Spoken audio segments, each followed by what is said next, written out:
నమస్తే, welcome to 6 TV. నేను రచన. ఇక బులెటిన్ వివరాల్లోకి వెళ్తే కృష్ణా జిల్లా పెనుమరులోని మత్స్యశాఖ కార్యాలయంలో ఆంధ్రప్రదేశ్ రాష్ట్ర ఆక్వా కల్చర్ అభివృద్ధి సంస్థ పాలకవర్గ సభ్యుల ప్రమాణ స్వీకారం జరిగింది.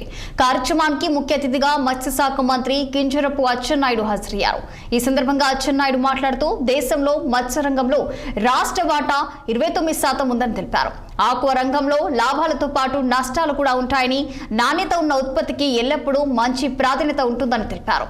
మన రొయ్యలలో ఎక్కువ భాగం అమెరికాకు ఎగుమతి అవుతున్నాయని, ట్రంప్ కారణంగా వచ్చిన ఇబ్బందులను పరిష్కరించడానికి చర్యలు తీసుకుంటామని మంత్రి చెప్పారు.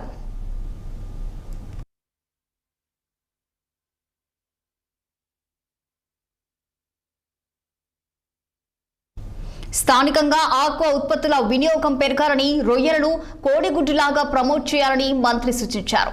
గతంలో చెరువుల రిజిస్ట్రేషన్ సమస్యలను పరిష్కరించేందుకు 48% చెరువులు మాత్రమే రిజిస్టర్ అయ్యాయని, ఇప్పుడు సర్వే నెంబర్ ఆధారంగా జియో ట్రాకింగ్ సౌకర్యంతో రిజిస్ట్రేషన్ పూర్తి చేసినట్టు ఆయన తెలిపారు.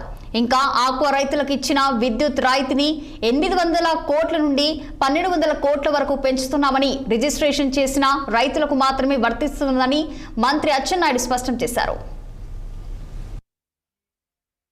ప్రాంతాల నుంచి వచ్చిన వాళ్ళు, దీనికి ఒక విధానం లేదు, ఒక పద్ధతి లేదు. ఈ రోజు నేను నా ఉన్నటువంటి భూమిని డైవర్ట్ చేయాలంటే నేను ఒక చెరువు తవ్వుతున్నాను, చేపలు రొయ్యలు వేసేస్తున్నాను. అది ప్రభుత్వం దగ్గర రికార్డు లేదు. అక్కడ పొల్యూషన్ ఏ విధంగా వస్తుందో తెలియదు. ఈ విధమైనటువంటి విధానం మన రాష్ట్రంలో విపరీతంగా జరుగుతుంది.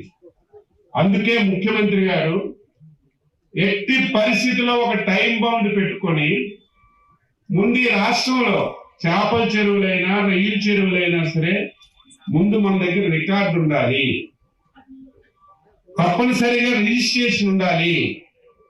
గతంలో రిజిస్ట్రేషన్ చేయాలంటే చాలా కష్టం. ఆఫీసుల చుట్టూ తిరిగి ప్రతి ఒక్కరికి కలిసి ఇసికి వేచారి ఈ రిజిస్ట్రేషన్ అక్కర్లేదని విడిచిపెట్టుకొని రిజిస్ట్రేషన్ కూడా చేసేవారు కాదు.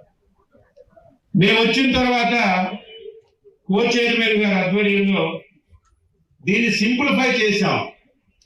సింపుల్ గా రిజిస్ట్రేషన్ చేసుకునే అవకాశం ఇచ్చాం. ఇప్పుడు కూడా కొన్ని సమస్యలు వస్తున్నాయి. ఇప్పటికి 48% రిజిస్ట్రేషన్ చేశాం.